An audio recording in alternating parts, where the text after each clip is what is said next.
I am Ferdinand Marcos, and I am the President of the Republic of the Philippines. I stand today on behalf of 110 million Filipinos. Hi everyone, hello Universe, it's me again. Shout out sa inyo mga kababayan. Hello sa mga Marcos loyalists, supporters, and Filipinos, ayan, OFW, so mga loyalists, ayan, shout out sa inyo. But anyway guys, no, meron tayong upload video. Ito si speaker kasi. Ito po yung mga rumors ngayon, binairal ng mga dailies sa social media na ito daw ay mapatalsik. Papalitan ito bilang speaker. OMGos. Alam niyo kung sino ipapalit? Ang sabi ni Sara Duterte, mga kababayan, gusto niya maging speaker. No? Yung kapatid niya, si Pulong. OMGos. Ayan, Pulong for speaker. Nako. Ayan, very short to. Sara Duterte isinusulong sa pagiging speaker ang si Congressman Pulong Duterte. Kayo mga kababayan, sang-ayon kayo na magiging speaker yan? Ako ang tatanungin nyo, hindi pwede.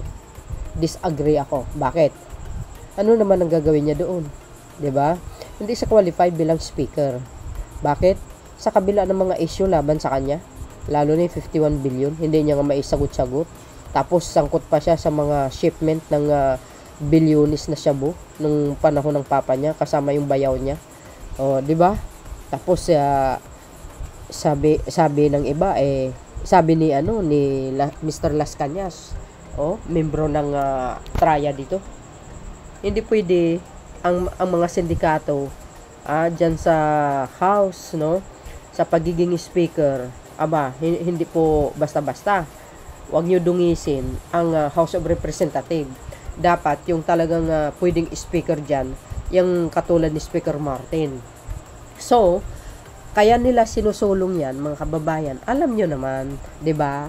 Ang gusto nila mangyari ay nako, gumagawa talaga sila ng paraan. Bakit? Sa tingin ko lang para gumanti. 'Di ba? Nang sa ganon, pag nakaupo yan na maging speaker, 'di ba? Matunog yung sinasabi, ipa-impeach daw si Pangulong Marcos Jr. Sa totoo lang, kahit hindi si speaker ang speaker sa house, hindi po nila kayang pa-impeach si Pangulong Marcos Jr. Tandaan nyo yan. Wala pong basihan. Alam po natin, dekalidad po ang mga abogado niyan. At naging maingat ang Pangulo. Para sa akin, mga kababayan, hindi po ako papayag. Disagree po ako. Hindi sa bagay mag-speaker. Hindi nga nagtatrabaho ito 'Di ba? Nakikita nyo ba yan sa Quadcom or sa house? Wala. Hindi nagtatrabaho yan. Tumatanggap lang sa sweldo. Sa issue ba naman nila? Papayag kayo? Ang tanong, papayag kaya ang majority ng congressman? Siya po ang ihalal? I don't think so. 'Di ba? Hindi, siyempre. 'Di ba? Hindi siya qualified bilang speaker. Ito po ang sinabi, yan si Speaker Martin, very qualified at magaling na leader yan.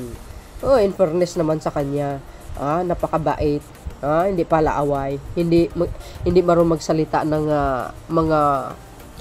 mga bad words, pagmura, wala Sa bagay, pareho sila ni Pangulong Marcos Jr. Talagang mabait itong magpinsan na ito. Ang sinabi dito, mga kababayan,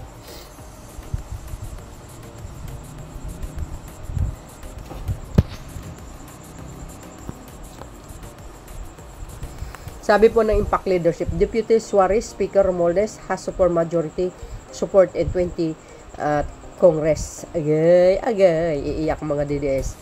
Deputy Speaker and Quezon 2nd District Representative David J. Suarez on Saturday, May 17, declared that Speaker Martin Romualdez has secured a super majority in the incoming 20 Congress with at least 240 lawmakers backing his continued leadership. Paano yan? Di ba? Kaya sabi ko, ang tanong, makukuha kaya ni Pulong ang majority ng house? Hindi niya makukuha yan. Hindi siya pwede maging speaker, pulpul this already a super majority, said Suarez, who also serves as a treasurer of the Lakas Christian Muslim Democrats. Lakas CMD. Tapos na. The speaker has the number. Ibig sabihin, majority ng House si Speaker ang gusto nila magiging Speaker ng 20 Congress. O di ba? Alalahanin nyo guys itong last election. More than 104 yata ang nanalo ng yung kapartido ni Speaker, lakas si MD. Paano masasabi niyan? Mapapatalsik ito. Ay, yun pa kasi balita, no? Papatalsikin daw nila si Speaker. Ay, grabe. Antindi, no? Grabe, ganid talaga sa posisyon itong mga gustong umupo bilang Speaker. Nako, talaga may plano sila, mga bes, ha? This is already a super majority, sabi ni Suarez. O, di ba? Ay, nako. As of Saturday afternoon, sabi dito, Suarez said no fewer than 240 members had signed a manifesto of support for Romualdez, with the numbers expected to rise further. He emphasized that the show of support cuts across political lines and includes lawmakers from all major blocs. Lakas si MD, National Unity Party, NUAP, National People's Coalition, ayan, Nacionalista Party, which is ang NP, Partido Federal ng Pilipinas, ayan, and the Party List, Coalition, Foundation, and Corporation. See guys, kuhang-kuha, alam nyo, kasi pag mabait ka, magaling ka na leader, hindi ka po pakakawalan, talagang makukuha mo yung majority ng votes, ha? This is not just about party politics. It's about unity, output, and trust in the Speaker's steady hands and principled leadership, Suarez said. He praised Romualdez for maintaining a calm yet decisive leader style, steering the House away from partnership, ayan, and toward performance and productivity. He's open to all but never unclear in the right direction. Ayan, direction. He added. Sabi po dito guys, tuloy. Suarez noted that the overwhelming support reflects lawmakers' desire to sustain the momentum of the 19th Congress, citing Romualdez rule in passing two national budgets on time and pausing for legislation that addressed national crisis and supported economic recovery.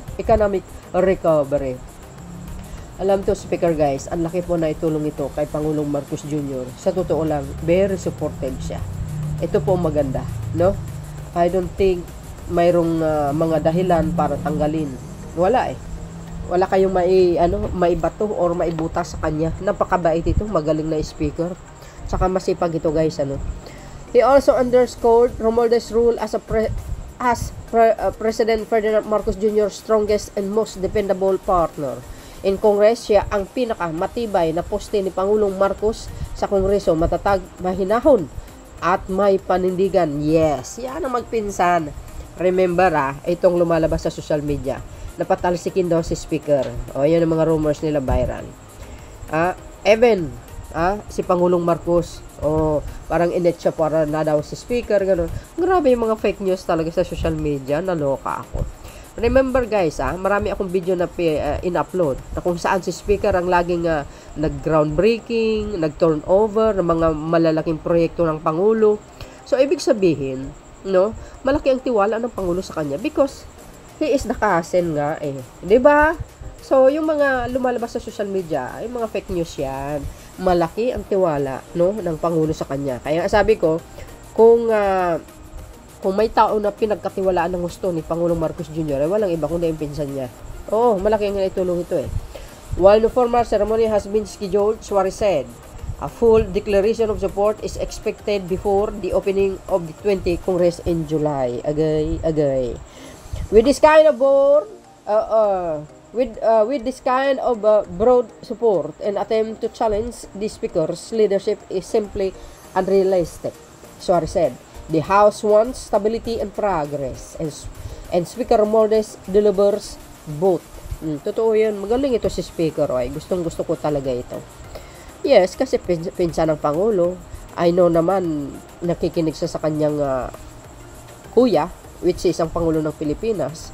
O, di ba? Nagtutulungan. At maraming congressman na talagang suportado si Speaker. Ayon po kay Congressman Suarez. This is already a super majority.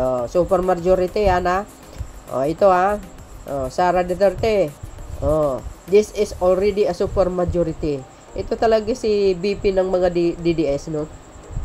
Gumagawa talaga ng paraan, no? Para nang sa ganun, makaganti. Ayun ang nakikita ko. Real talk po tayo. Ako, opinion ko yan. Yan ang nakikita. Gumagawa siya ng paraan para makaganti. Tapos mga kababayan, ito lang, hindi lang yan, ha? Sa Senado, sabi po doon sa mga nagpo-post, yung mga nagko-comment, gusto daw nila palitan si Chis Escudero ni Marcolita.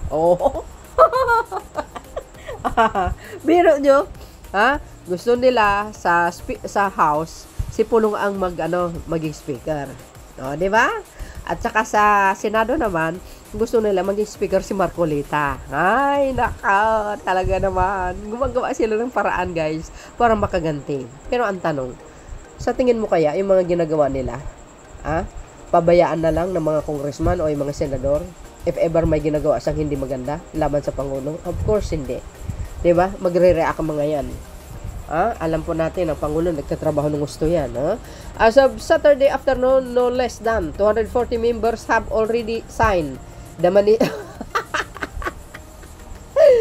Ayan naman pala the manifesto of support, and that number keeps climbing. Madagdagan pa yan, mga bes. Paano yan? Inday Sara Duterte. With this kind of broad support, in the attempt to challenge the speaker, leadership is empty and unrealistic. The House wants stability and progress, and Speaker Romualdez delivers both. Yan ang sinabi po ni Representative J.J. Suarez, House Deputy Speaker.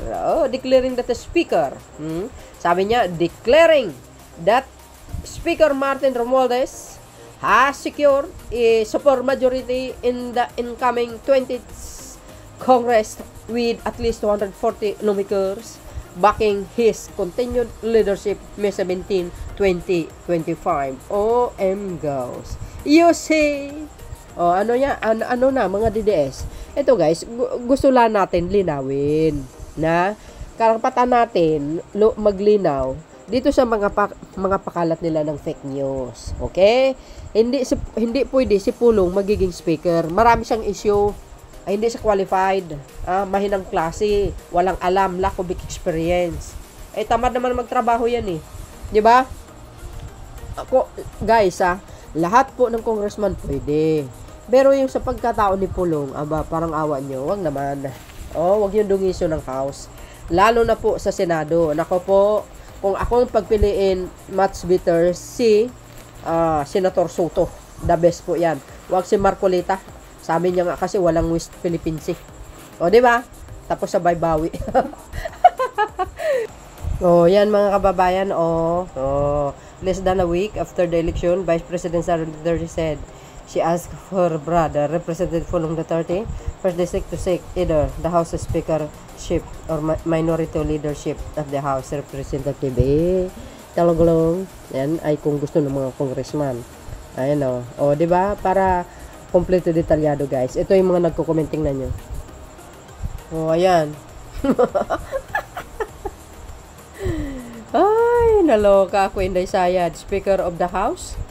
Bitter of the House, agay. Ayan. Umiiral na naman ang kasikiman nyo. Grabe talaga ang mga ito. Ayan. Parang kanila na ang Pilipinas, agay. Sige nga, ayan. Maraming makuhang boto as a speaker si Pulong dahil may libreng babae. Bugaw, kaloka. Ang lalakas talaga ng mga tama ng mga ito. Ayan ito talaga, yung mga pampapagulo ng politika sa bansa. Mas maingay pa sa presidente. Siya na yung madaming questionable na kinaharap. Siya pa yung laging ngaw-ngaw ng ngaw-ngaw. Ayan, parang palaka nga na nababasa sa ulan ayan damol pa sa 4x4 ba? Gay. Kung wala kang kasalanan sa pandarambong, sagutin mo ang inquiries, hindi pagpapalakas mo ng puwersa. Iyan guys ang nakikita natin nagpapalakas ng puwersa. I think hindi naman uto-uto yung mga congressman or sino man ng mga senador na gustong sasanib sa kanya. Nako, guys. Ang tanong, gaano ba kalakas si Sara? Ang inisip mo, malabo pa sa sabaw ng pusit. Ang mga Duterte guys, walang mga bumuboto dyan. mga DDS lang. I-include mo na lang INC kung gusto ng INC na iboto sila. Si Bongo kaya nanalo dahil nga diyan sa Malasakit Center. Maraming hindi nakakaalam sa mga issue nila. Ganun din si Bato. 'Di ba? Mga hindi mga Duterte supporters, binoto mga 'yan. Titingnan natin sa susunod ng mga eleksyon kung ganyan pa rin ang makukuha nila, kung mananalo pa sila. Ay nako. Ganun na si Marcolita. Ay na. Well, anyway. Pag di masunod ang gusto, sabihin agad na politika. Tama 'yan. 'Di ba? Magtrabaho na, iwasan na ang politika. Kaya di tayo umuusad puro politika na sa isip. Kung sino man ang nanggugulo ngayon sa bansa nito, walang iba. Ayan, si Sara Duterte nauuna. Wala na yung ama niyang madaldal siya na.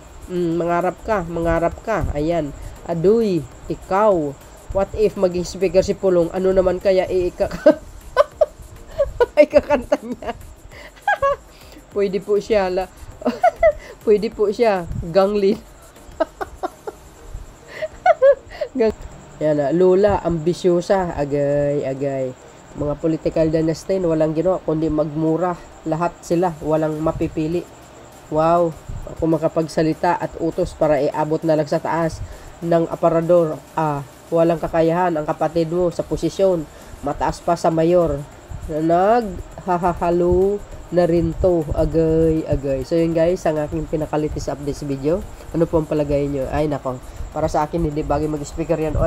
Doon sa speaker ng barangay pwede. Thank you for watching. See you again on my next upload video. Bye and babus. God bless Philippines.